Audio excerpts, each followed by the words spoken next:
Wanna know how to enable app password in Reolink? Well, no worries. In this video, I'm going to show you an easy step-by-step guide on how you can do it.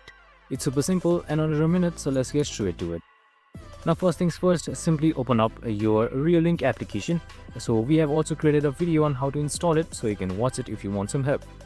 Now, in order to enable app passwords, just simply select me icon right here. So this would head on to your mini profile and then select settings. That should be right above about.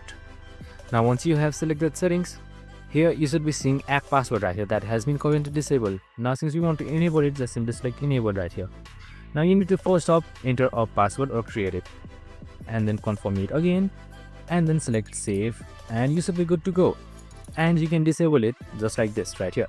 Just simply select the app password once again, and you should be good to go. I hope this video helped. If it did, make sure to like, subscribe, and tune in with us for more of these videos. See you in the next one.